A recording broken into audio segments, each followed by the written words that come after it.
Halo Sobat Bravo, selamat datang di Podcast Bravo, program yang membahas isu terkini dan menarik seputar mahasiswa. Hari ini kita akan membahas tentang politik dan aliansi mahasiswa nih. Nah, sebelum itu izinkan saya memperkenalkan diri terlebih dahulu. Saya di sini, nama saya Yahya, di sini sebagai moderator dalam episode Bravo kali ini nih. Nah, ngomong-ngomong soal politik dan aliansi mahasiswa nih Kak. Ya. Politik dan aliansi mahasiswa sendiri sekarang memiliki peran penting dalam menyuarakan pendapat dan hak-hak dari mahasiswa nih. Nah, untuk membahas topik ini lebih lanjut, maka langsung ke pakarnya aja gak sih? Nah, sebelum kita masuk ke situ, alangkah baiknya kita perkenalkan narasumber kita kali ini dulu. Nah, silahkan Kak.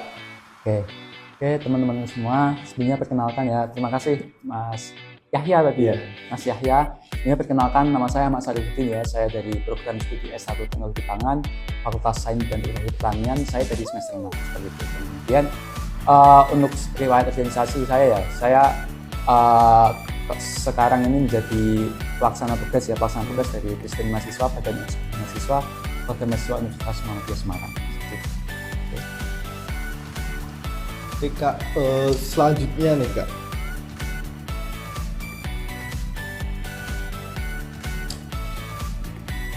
membahas tentang politik dan aliansi mahasiswa. Menurut pandangan Kakak nih, bagaimana sih aliansi mahasiswa itu apa Kak? Serba-serbinya dulu tuh buat pengantar dalam episode kali ini gitu. Siap. Oke, mungkin sepengalaman saya dari saya sendiri gitu kan. Kalau dari UNIM sendiri BEM-nya itu kan ada aliansi mahasiswa ya yang dinamakan, yang pertama yaitu BEMSI, BEMSI-nya kita ikut kerakyatan, yang kedua yaitu BEM PTMAI yaitu Perguruan Tinggi Muhammadiyah se-Indonesia seperti itu.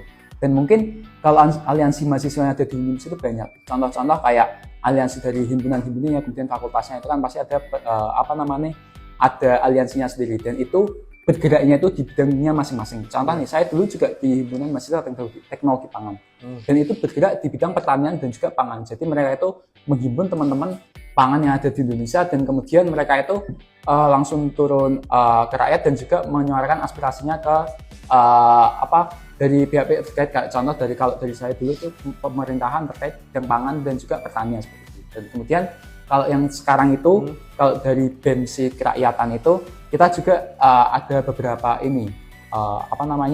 kayak koordinator yang membawahinya, kayak contoh kesehatan, pendidikan, dan lain-lain, itu ada seperti itu. Jadi kita di aliansi itu juga bergerak atas nama rakyat seperti itu, dan kemudian untuk mencari keadilan lah, intinya seperti itu. Kalau untuk aliansi mahasiswa. Oke, selanjutnya nih Kak, gimana nih peran aliansi mahasiswa dalam politik gitu Kak? Oh, politik ya? Iya. Politik. Kalau peran politik sendiri ya, jadi gini teman-teman semua. Mungkin teman-teman sependek sepengetahuan saya, mungkin teman-teman juga tahu dari awal Orde Lama, kemudian Orde Baru, dan di era reformasi ini, peran mahasiswa itu penting teman-teman, dan juga itu banyak sekali. Dahulu itu adanya era pemerintahan, mungkin yang paling tersoal itu kan Orde Baru ya, itu yang didasarkan dari rakyat, kemudian mahasiswa itu kan karena emang dirasa kurang lah dari atas kebijakan pemerintah itu kan, dan kemudian kita yang merasa tidak diadili, akhirnya teman-teman mahasiswa ini membuat gerakan yang dimana itu benar-benar gerakan, bukan seperti sekarang ya. Kalau gerakan sekarang itu kan banyak yang ditunggangi, kalau dari dulu itu benar-benar real gerakan, dan kita itu mewakili rakyat seperti itu salah satunya. Dan kemudian kalau gerakan-gerakan kayak contoh untuk politik itu, kita menjadi penjembatan yang dimana dari masyarakat ke pemerintahan. Contoh DPR kayak gini lah. Contoh kalau dari BEMSI kerakyatan itu, di aliansi kita itu tuh ada yang namanya tadi yang saya sampaikan, yaitu koordinator wilayah ataupun mungkin koordinator isu, yang dimana contoh kesehatan, pendidikan, bidang pangan, kemudian apalagi banyak itu kan. Dan kemudian itu nanti kita mengkaji dari sebuah daerah ataupun mungkin semua daerah kemudian dikumpulkan seperti itu. Nanti kita dikaji dan kemudian kita mengadakan audiensi yang dimana itu nanti kita di DPR, dan ketika kita nanti di DPR itu kita menyuarakan aspirasinya langsung seperti itu. Itu mungkin bisa bisa mempengaruhi kebijakan politik lah yang ada di Indonesia ini, seperti itu. Kayak gitu kalau untuk segi politik ya, kayak gitu. Bisa dibilang dari segi peran tuh lumayan apa ya Kak? Lumayan berpengaruh ya Iya, untuk benar sekali. aliansi mahasiswa ini. Nah, tentu hal itu pasti memunculkan tantangan-tantangan ya Kak. Nah, dari entah itu mengalami Kak Ahmad ataupun dari pandangan Kak Ahmad, tantangannya itu apa aja nih? Oh, dari aliansi mahasiswa ya? Benar. Oke, dari pengalaman saya sendiri ya, kalau di aliansi mahasiswa itu tantangannya itu pastikan, itu kan yang namanya aliansi kan mereka itu dari berbagai latar belakang ya. Ada yang dari ideologi ini ataupun ini kayak gitu kan. Jadi mereka ketika kita bertemu di aliansi itu, kita itu memiliki sebenarnya kayak acara masing-masing kayak gitu, hajat masing-masing kayak gitu. Jadi ketika kita bermusyawarah seperti itu kan, itu terkadang mereka itu cuma mengepentingkan golongannya sendiri seperti itu. Tetapi bukan atas dasar kita sebagai aliansi mahasiswa seperti ini kita harus membela rakyat ataupun mungkin membela kita golongannya seperti itu. Harusnya kan kita meskipun beda-beda golongan itu kan, kita tuh ya bisa apa ya, menjadi satu gitu loh, menjadi satu untuk visi misi yang sama seperti itu, meskipun kita beda golongan kan, seperti itu. Dan kemudian yang kedua tantangannya mungkin yang agak-agak berat ya, itu pasti ada campur tangan dari mungkin dari pemerintahan atau mungkin dari apa. Jadi ketika kita terbentuk seperti itu, kita itu sudah termasuki dari luar lah. Kayak contoh nih dari pemilihan ketua lah, ataupun koordinator pusat ataupun koordinator isu, itu pasti dipengaruhi oleh pemerintahan. Kayak pemerintahan nih kayak apa, memberikan lah sejumlah uang atau kepada ini sebuah univ kan, itu buat mencalonkan dan dia untuk membayar lah money politik lah itu. Jadi univ ini harus jadi ini atas dasar mereka dibayar oleh pemerintahan seperti itu. Itu banyak sekali tuh, tidak cuma dari mungkin aliansi BEM ya, itu pasti dari aliansi lain tuh ada, apalagi dia itu yang emang diwaspadai atau ditakuti ataupun mungkin kayak apa ya, berpengaruh banget lah kepada dari segi politik yang ada di Indonesia ini, seperti itu tantangannya. Kedua tadi. Dari tantangan-tantangan itu pasti ada nih langkah solusi untuk menghadapi hal itu. Nah, dari Kak Ahmad tuh gimana? Oke, solusinya tadi ya. Yang pertama yaitu terkait apa namanya, visi misi tadi ya, perbedaan ideologi tadi ya. Yang pertama ya. Jadi gini, masalah ideologi kita itu tidak bisa memaksakan yang namanya kita harus sama nih, prinsip kita seperti ini, prinsip kita seperti ini, seperti itu. Apalagi yang dimana latar belakang setiap universitas itu beda, apalagi pergantian pemimpin aja beda. Di kampus pun kita beda prinsip kan, apalagi kita di aliansi kan, kayak gitu kan. Makanya kita pastilah banyaklah perbedaan seperti itu. Makanya setiap kita ada pertemuan-pertemuan seperti itu, kita kedepankan nih visi misi kita seperti itu. Visi misi kita apa? Jadi ketika orang-orang yang beda ideologi ini masuk, mereka boleh lah, nggak apa-apa ideologinya masuk. Tetapi ketika mereka di aliansinya ini, mereka ya harus sesuai dengan jalan misinya, jalan ideologinya aliansi itu, seperti itu. Kita maunya kayak gini, ya udah kita kembangin aliansi ini seperti itu. Itulah yang namanya komitmen bersama untuk membangun aliansi ini seperti itu. Dan kemudian yang kedua yaitu campur tangan pemerintah yang tadi saya sampaikan, yaitu adanya money politik lah, entah itu campur tangan pemerintah untuk memenangkan kayak tadi yang saya sampaikan, koordinator pusat ataupun koordinator isu tadi yang saya sampaikan. Nah itu menurut saya ya sebagai mahasiswa itu kan emang ya kita sadar lah kalau zaman mulai sekarang ini tuh dirasa itu mahasiswa itu pergerakannya itu benar-benar jarang yang murni seperti itu. Makanya harusnya kita sebagai mahasiswa dari dalam diri sendiri itu dulu itu harus sadar bahwasanya kita itu duduk atas nama pemerintah ataupun mungkin atas nama rakyat seperti itu kan. Karena yang dirasakan sekarang itu kan pemerintah kan udah melobi kayak melobi dari rakyat kan, seperti itu kan, kita ngasih mungkin bantuan-bantuan dan lain-lain. Jadi rakyat itu dirasa aman kan, seperti itu. Akhirnya mahasiswa ini yang benar-benar dia real gerakannya, dia itu jarang-jarang banget didukung lah oleh rakyat seperti itu. Dan akhirnya mahasiswa inilah mereka itu lebih mendukung ke pemerintah seperti itu, entah itu dikasih apa seperti itu. Jadi mereka harus berpegang teguh sama ideologinya bahwa mahasiswa itu bagaimana sih, dikembali lagi kan fungsi mahasiswa itu bagaimana, seperti itu. Fungsi mahasiswa ya Kak. Ngomong soal itu mungkin aku agak sedikit kepo nih, fungsi dari aliansi mahasiswa gitu. Fungsi dari aliansi mahasiswa. Jadi sebenarnya banyak sih kalau fungsi dari mahasiswa ya, apalagi kita ditentang demokrasi dan politik ya. Kita sebagai mahasiswa sebenarnya kalau untuk mensadarkan masyarakat itu mungkin hal-hal kecil lah.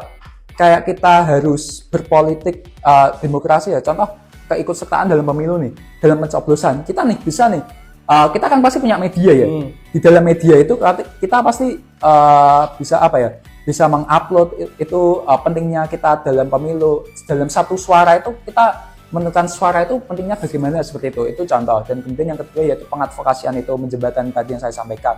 Fungsi aliansi mahasiswa itu ya apa? Ketika kita udah menyerap nih aspirasi nih, bukan cuma DPD RI ya yang dia menyerap aspirasi ya, tetapi dari kita juga sebenarnya bisa.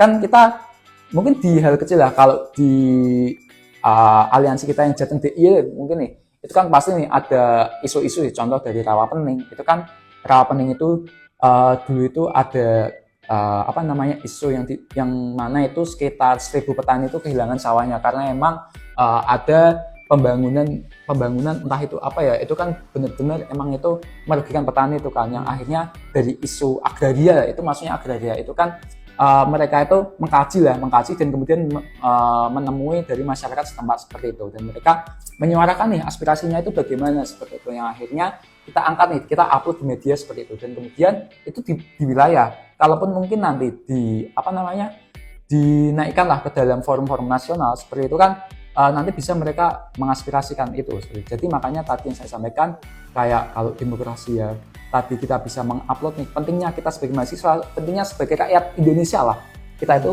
ikut demokrasi itu bagaimana seperti itu. Dan kemudian yang tadi menjembatani mahasiswa, menjembatani rakyat untuk ke nasional lah kayak gitu. Dan kemudian yang ketiga yaitu sebenarnya propaganda yang sekarang itu kan karena banyak ya di media ya. Kalau dulu itu kan pergerakan mahasiswa kayak demonstrasi, itu kan sebenarnya fungsi dari mahasiswa kan, karena memang kita menyuarakan aspirasi kita itu dengan cara demonstrasi kayak gitu. Tetapi karena emang sekarang itu dibilang kurang efektif itu kan, jadi makanya kita bisa memanfaatkan media dan juga lobbying atau audiensi langsung ke DPR ya mungkin ya.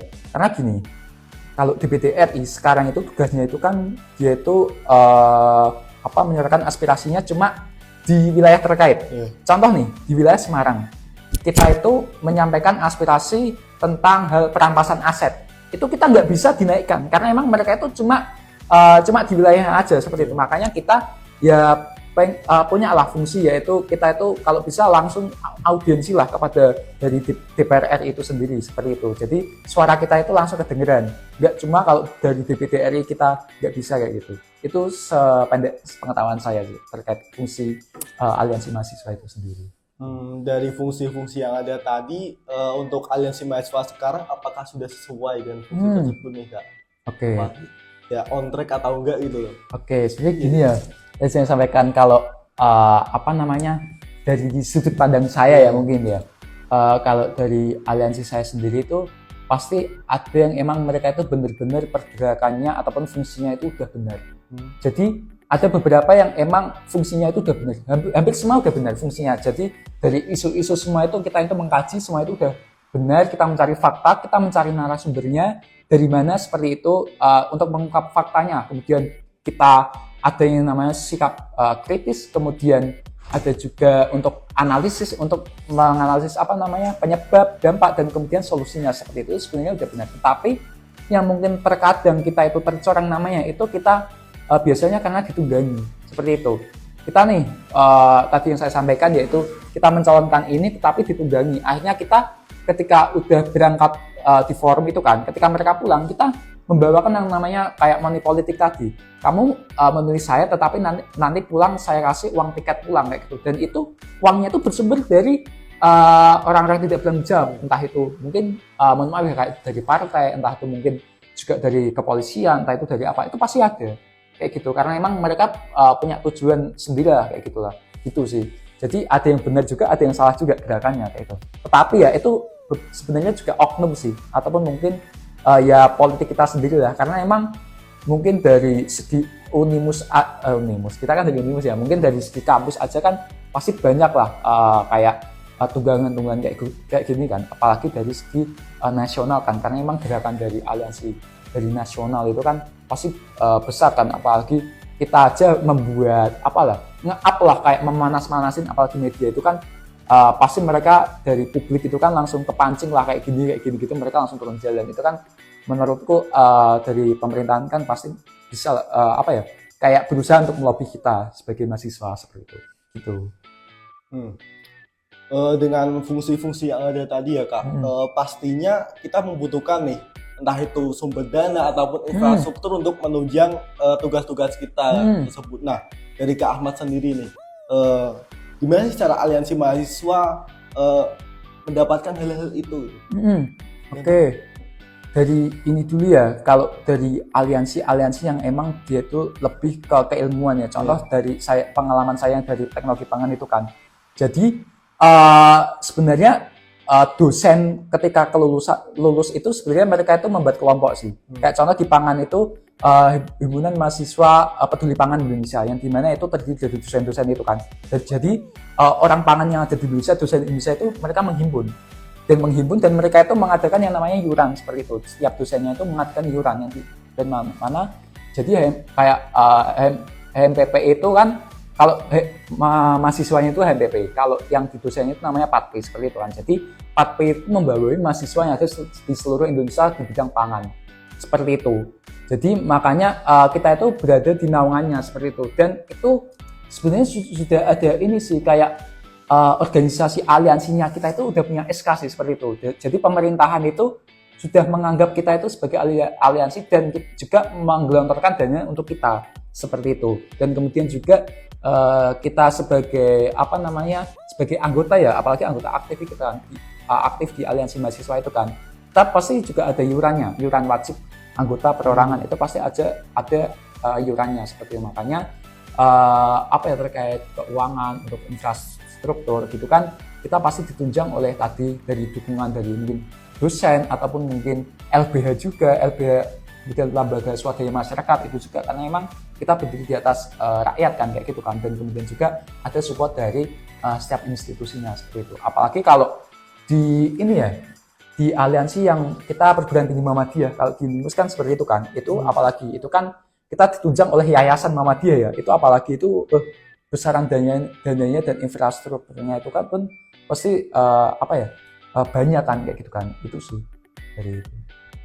Oke, mungkin nih sih Kak, tantangan yang lain nih mengenai atau sumber daya manusianya gitu Kak, untuk melanjutkan kepengurusan aliansi mahasiswa gitu. Oke. Jadi gini ya tantangannya ya. Kalau mungkin dari lingkup kampus dulu nih, yang dinamakan kayak presiden mahasiswa, kemudian presiden mahasiswa selanjutnya, itu sebenarnya tidak melulu mereka itu berkomunikasi ataupun mungkin mereka itu kayak pengkaderannya itu jalan terus seperti itu. Makanya kita sebagai di lingkup kampus saja tidak bisa menjamin kaderisasinya itu setiap tahunnya itu jalan, apalagi harus sesuai komunikasi ini turun temurun kayak gitu kan, itu kan tidak mungkin. Apalagi kita yang di berbagai latar belakang itu beda, apalagi kampusnya itu berbeda, kita dikelompokkan menjadi satu, kemudian visi misinya itu setiap tahunnya itu beda. Pasti tantangan itulah membuat kita itu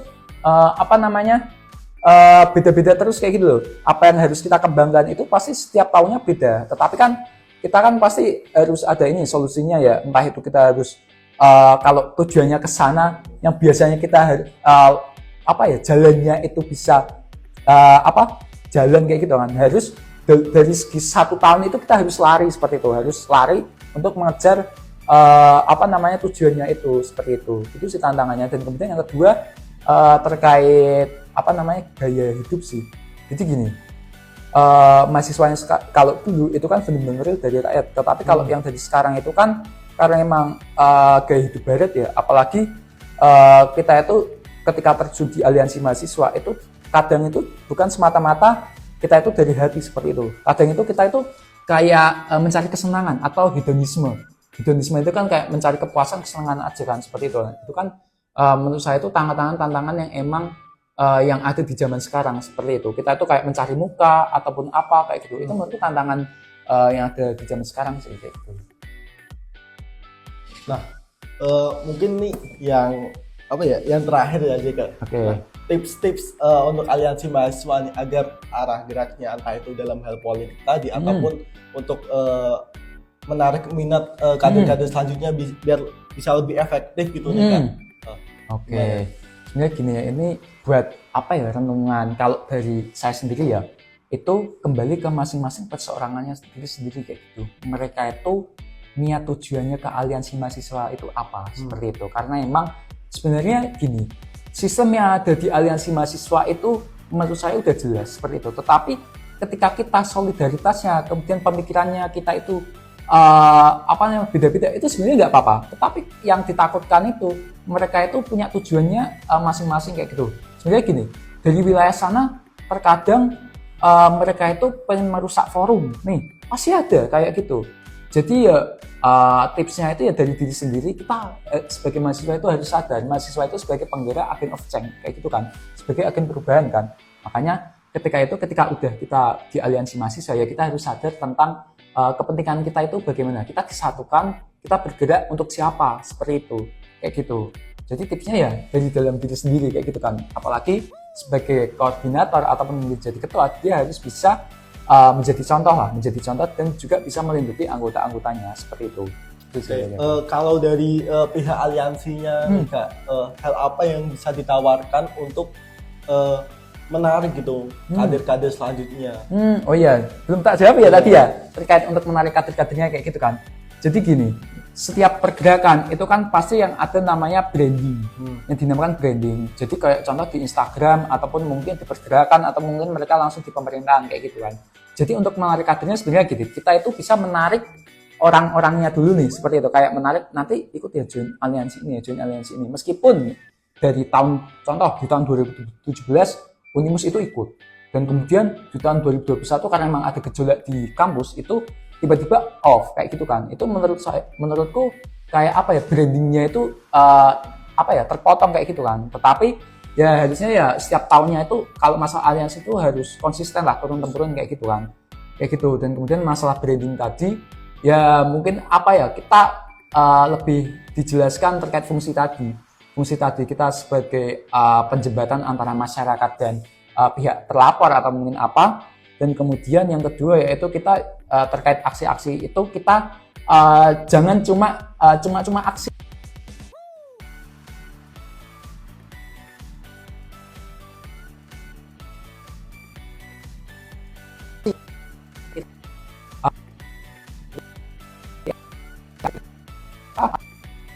Atau mungkin kader-kader yang emang dari bawah ya, mungkin dari lulusan SMA itu kan, itu pasti udah mereka itu tertarik seperti itu. Kita pengen nih di aliansi ini seperti itu, karena mereka tertarik dan tertantang untuk isu-isu itu semua seperti itu sih dari aku. Menarik nih Kak. Mungkin dari teman-teman yang bergabung di sini ada pertanyaan nih. Nah, mungkin kita langsung aja nih ke sesi tanya jawab nih Kak. Oke, boleh. Oke, siap. Saya minum ya. Iya, silakan Kak. Makasih.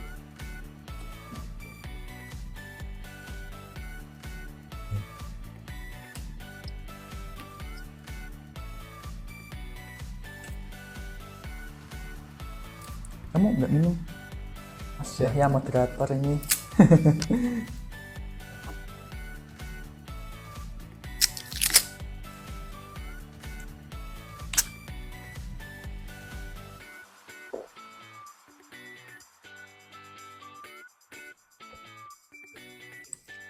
Nah, ini ada pertanyaan nih Kak, dari Afif Wab. Apakah ada perbedaan antara koalisi dan aliansi? Dan bagaimana pandangan seorang Presma melihat koalisi atau aliansi yang berdiri tiba-tiba ketika masa pemira? Apakah sudah jalan sesuai hakikatnya atau belum? Oke. Terkait aliansi dan koalisi ya. Oke, izin jawab ya. Sebenarnya kalau masalah aliansi dan koalisi itu menurutku adalah dua sudut pandang yang sedikit berbeda sih. Jadi gini, kalau koalisi itu kan mereka kan terbentuk karena berbagai kelompok dan berbagai kelompok, tetapi itu bukan atas nama identitas sama seperti itu. Tetapi kalau aliansi itu biasanya dia itu berdiri atas dasar identitas yang sama seperti itu. Kalau dari himpunan ya himpunan apa kayak gitu kan, kalau dari BEM apa kayak gitu kan. Ya mungkin kalau yang ditanyain seperti ini kan termasuknya koalisi ya yang ada di dalam univ sendiri kan kayak gitu kan. Dan itu bagaimana nih pandangan seorang Prisma melihat koalisi dan aliansi ini yang berdiri tiba-tiba kayak gitu kan. Jadi gini, sebenarnya yang namanya demokrasi itu menurut saya yang ada koalisi itu menurut saya apalagi ketika pemilihan ya disampaikan Mas Afif ini ya, itu nggak apa-apa ketika kita berkoalisi seperti itu, karena emang ketika kita pemilihan entah itu kita mencalonkan, kita yang membutuhkan yang namanya suara kan, yang dinamakan suara, apalagi kita kan jarang nih bisa menjangkau di prodi lain ataupun fakultas lain kayak gitu kan, maka pentingnya yang dinamakan koalisi kayak gitu. Yang namanya koalisi itu pasti kita ya tujuannya satu, yaitu yang pertama yaitu kita bisa berjanji nih, kayak berjanji entah itu kesepakatan lah, kita itu mau jadi apa kayak gitu kan. Dan kemudian yang kedua yaitu pasti suara kayak gitu. Jadi kepentingan kita yaitu yang pertama yaitu tadi jabatan atau apa, dan kemudian yang kedua yaitu suara. Dan mungkin itu ya hal-hal yang udah terbiasa kayak gitu kan. Tetapi di garis bawahi teman-teman, kalau untuk koalisi ini sebenarnya mereka itu bersaing secara demokrasi yang sehat kayak gitu. Jadi kita ya ketika debat ataupun mungkin dengan cara-caranya itu harus secara sehat dan bersih kayak gitu. Bukan hanya ketika kita udah ini udah ada calon ini kayak gitu kan. Ya kita sesi debatnya di argumentasinya ataupun mungkin di sidang dan lain-lain itu ya secara pemikiran, secara administrasi seperti itu. Kita debatnya seperti itu, bukan secara kayak personalnya orangnya nih kayak gini ya. Kita jangan bisa mencari kelemahannya di situ saja seperti itu. Tetapi ya contoh nih dari segi koalisi ini dia cacat administrasi ya, kita bisa nih kan ada yang namanya dari dari KPU ataupun mungkin Bawaslu, itu kan mereka kan punya hak lah dari mereka untuk kayak memfilter lah dari orang-orang yang seperti itu kayak gitu. Jadi ya udah ada lembaganya masing-masing, ya kita harus sesuai dengan administrasinya aja seperti itu kayak gitu sih kalau dari saya sendiri gitu. Jadi koalisi kalau aliansi itu beda ya. Kalau koalisi itu pasti dari berbagai pihak, kalau aliansi itu dari satu nama yaitu identitasnya sama seperti itu si aliansi. Proses sudah terjawab ya Kak Afif nih. Kalau belum bisa tanya langsung. Bisa sharing ya udah ya. Bisa. Mungkin atau beda pendapat pun juga nggak apa-apa ya. Karena emang kalau ini pendapat dari saya sendiri ataupun mungkin dari mahasiswa umum juga kan, itu kan pasti kan ada perbedaan juga ya, tidak apa-apa kayak gitu kan. Gitu, atau mungkin ada yang kurang berkenan atau mengapa bisa disampaikan juga.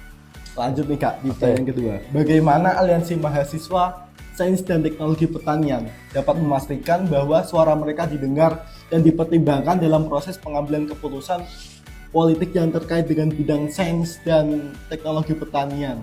Oke, dia.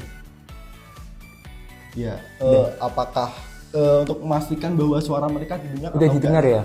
Jadi gini, kalau pengalaman saya dulu kan saya ikut aliansi Ikatan Mahasiswa Teknologi Pertanian Indonesia itu kan. Jadi di situ kita dari awal itu di aliansi kita itu belum ada yang namanya SK kayak pengajuan kita itu legalitasnya dari negara itu loh, itu belum ada. Jadi tipsnya itu sebagai mungkin itu ya Fakultas Sains dan Teknologi Pertanian ya, ketika itu aliansinya udah terbentuk seperti itu dan itu kita mengajukan lah ke kementerian. Kalau Fakultas Sains dan Teknologi Pertanian itu kan lebih ke dinas pertanian ataupun mungkin apa gitu kan, kalau sesuai dengan keilmuannya gitu kan. Jadi ya disesuaikan lah ketika itu sudah jadi, kita inilah lebih melengkapi administrasi lah, kayak contoh nih ada ART kita, kemudian tujuan kita seperti apa kayak gitu.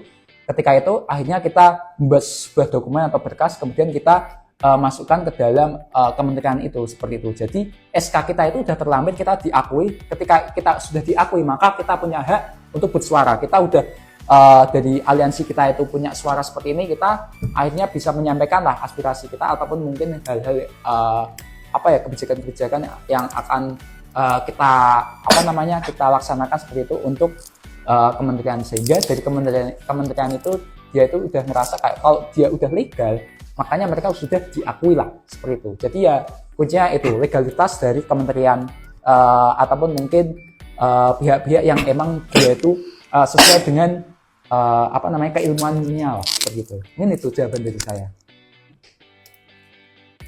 Ada ya Kak? Oke. Lalu izin. Oke.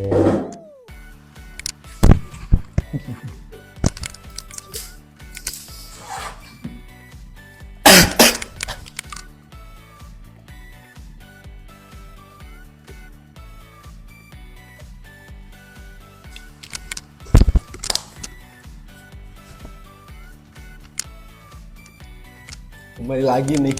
Oke, siap. Lanjut nih Kak. Dari Nurul Hikmah, apakah peran aliansi mahasiswa ya dalam meningkatkan kesadaran publik tentang isu-isu lingkungan dan keberlanjutan? Mungkin gini sih Kak, gimana peran aliansi mahasiswa sains dan teknologi pertanian dalam meningkatkan kesadaran publik tentang isu-isu lingkungan gitu? Oh, bagaimana cara perannya kayak gitu kan terkait lingkungan ya? Oke, gini ya. Sebenarnya kalau dari sains dan teknologi, aku izin bertanya dulu nih. Apakah sebenarnya Fakultas Sains dan Teknologi Pertanian ini sudah punya aliansi apa belum seperti itu? Kayak gitu. Udah ada apa belum? Belum ada ya seperti itu ya. Oh, jadi gini sebenarnya. Kalau kita dari peran lingkungan dan apa yang namanya lingkungan itu kan apalagi di Indonesia itu kan luas ya seperti itu ya jangkauannya ya. Makanya penting nih yang dibentuk yang namanya aliansi sih seperti itu sih. Jadi gini, kalau sepengalaman saya yang namanya aliansi itu kan apalagi di bidang lingkungan ya.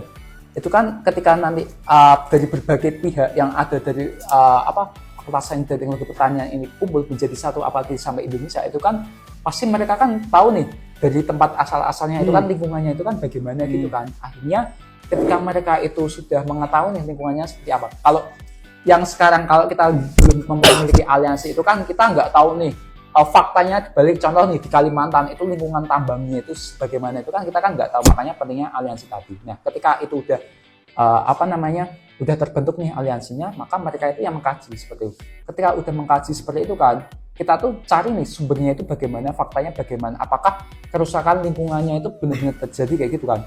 Ketika emang itu sudah terjadi seperti itu, maka kita kaji, kita langsung nih bertemu nih sama masyarakat warga setempat kayak gitu.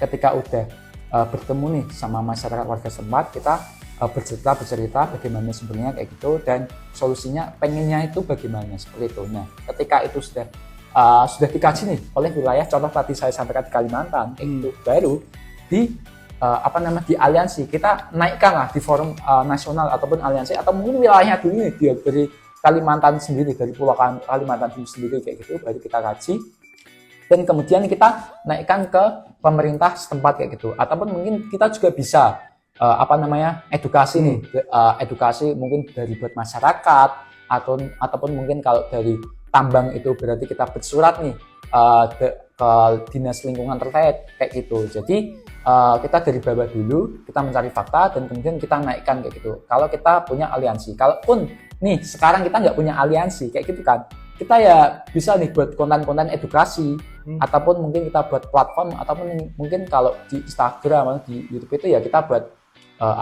konten ya kayak lingkungan kayak gini, ataupun mungkin kalau emang dari tempat situ ada permasalahan-permasalahan seperti itu, kita ya buat ini aja sekalian kayak faktanya itu bagaimana, kita di up ataupun mungkin di tag ke dinas lingkungan hidup ataupun kolaborasi dengan lingkungan yang ada di di Indonesia ini influencer, atau mungkin kayak contoh kayak Pandawara ya itu ya kayak sampah itu kan juga bisa kayak gitu. Jadi kita bisa mulai dari diri kita masing-masing ke lingkungan setempat kita, baru kita naikkan ke lewat media seperti itu sih. Ngomong-ngomong soal media ini nyambung nih Kak dari pertanyaan Syaf Mirda. Ya. Gimana peran media sosial dalam mobilisasi dan aksi kolektif untuk aliansi mahasiswa gitu Kak? Peran media sosial gitu. Peran media sosial. Yeah. Bener ya. Aku tadi itu ikut seminar yang diadakan dari kami sendiri ya, dari PMKL itu peran media itu bagaimana kayak gitu ya. Jadi gini, di mana media apalagi beragam ribu komentar itu sebenarnya bisa nih langsung menge-up sebuah isu ataupun mungkin permasalahan kayak gitu. Jadi gini, perannya itu sangat benar-benar penting banget kayak gitu. Ketika kita yang biasanya bersuara lewat secara langsung kayak gitu, kita nggak bisa didengarkan. Tetapi kalau di media, pasti pihak yang terlapor ataupun terkait itu pasti langsung langsung kepikiran gitu loh, apalagi disorot oleh publik kayak gitu. Apalagi nih contoh tipsnya juga dari segi organisasi ataupun BEM kita itu sebenarnya gini, kita bisa merangkul yang namanya Instagram, dan dia tuh kayak kalau zaman sekarang itu namanya seleb kayak gitu. Jadi kita nggak cuma merekrut orang-orang anggota itu yang cuma dia pemikirannya luas kayak gitu, tapi juga bisa memanfaatkan yang dimana media itu kayak contoh Instagram yang pengikutnya banyak kayak gitu. Jadi ya bukan apa ya namanya zaman sekarang ya, kita berpikir realistis aja. Ketika mereka udah pengikutnya udah banyak kayak gitu kan, dan ketika kita udah memiliki kebijakan ataupun mungkin pengennya disampaikan di media, ketika yang menge-up itu orang-orang yang apa namanya yang tadi followernya banyak dan kemudian mereka itu yang cantik ataupun mungkin yang ganteng kayak gitu, pasti loh itu bertambah apa ya banget bagi publik kayak gitu. Contoh juga influencer yang dari mana itu ya, itu terkait lingkungan kayak gitu kan, itu aja ketika meng-up itu kan langsung rame. Tetapi kalau kita yang menjadi aktivis kayak gitu kan, aktivis itu contoh nih, aktivis BEM yang di tahun-tahun sekarang kayak gitu kan, itu malah komentarnya itu malah hujatannya itu banyak daripada yang mereka menjadi selebgram tadi ataupun influencer. Jadi makanya kita ya berpikir dengan realistis aja bahwa kalau di sosial media ataupun kita yang memanfaatkan yang atas nama ya orang-orangnya ataupun tokohnya lah kayak gitu. Jadi ya nggak munafik ya kayak gitu ya. Jadi ya mungkin teman-teman nanti di next periode nanti ya bisa bisalah itu strateginya, yaitu merekrut orang-orang yang memang dia tuh yang mungkin tampan ataupun cantik ya, kayak gitu. Itu sih kalau dari aku, karena tadi yang saya dapat ya kayak itu ilmunya gitu. Itu sih. Oke Kak, mungkin gini Kak, untuk sesi selanjutnya nih Kak, aku rasa untuk sesi tanya sudah dicukupkan. Kita langsung ke sesi selanjutnya nih, pelaporan hasil ekspresi aspirasi dari BEM FSTP yang kemarin nih. Oke, siap. Mulai dari ruang kelas. Untuk ruang kelasnya sendiri mulai dari jumlah kursi ataupun kondisi kursi, AC, kabel dan mikrofon. Di sini tertera 70% lebih mahasiswa merasa cukup akan fasilitas di ruang kelas. Selanjutnya dari laboratorium. Untuk laboratorium sendiri malah lebih tinggi nih Kak. Ada 80% lebih dari mahasiswa FSTP nih merasa cukup akan laboratorium sendiri. Apalagi setahu saya ada lab baru ini Kak. Di mana itu? Di sini di KB2 yang dimanfaatkan oleh Tekpang 22. Baru tahu gitu malah aku. Terus selanjutnya dari lingkungan fakultas, mulai dari koneksi internet. Nah, dari koneksi internet ini 65% mahasiswa merasa kurang baik akan hal ini. Nah, mungkin hal ini perlu diaudiensikan untuk selanjutnya. Oke, siap. Untuk kebersihan dan kondisifan kelas, aku rasa dari data ini tertera 70% lebih mahasiswa merasa cukup akan hal itu. Selanjutnya dari dosen dan tenaga pendidik. Mahasiswa FSTP di sini juga merasa cukup akan hal itu, lebih dari 80% mahasiswa. Untuk kemudian administrasi juga ini kita pakai red bintang dari 4/5 mahasiswa merasa puas akan kemudian administrasi dari FSTP ini. Benar. Nah, ini rangkuman nih perbaikan yang dirasakan mahasiswa mulai dari AC lebih dingin dari sebelumnya, terus ada peralatan ibadah nih. Nah, ada air galon gratis juga nih dari di lantai 4. Benar. Terus ada mic dan LCD proyektor yang lebih baik dan sistem absensi digital IPMA itu ya sebuah terobosan yang aku rasa juga bagus banget sih. Benar. Nah, ini ada saran dan pengaduan lain nih. Mulai dari koneksi internet yang tadi disinggung, terus juga mungkin perlunya pengecekan dari sabun cuci tangan di kamar mandi juga. Bener. Terus juga mungkin dosen yang jarang mengajar. Nah, untuk hal ini bisa nih kalian lapor ke advokasi untuk lebih lanjut. Bener. Oke Kak. Mungkin Kak, untuk podcast Bravo kali ini tentang aliansi dan mahasiswa saya cukupkan ya Kak. Saya mengucapkan terima kasih nih Kak. Siap, sama-sama juga Mas Ahmad.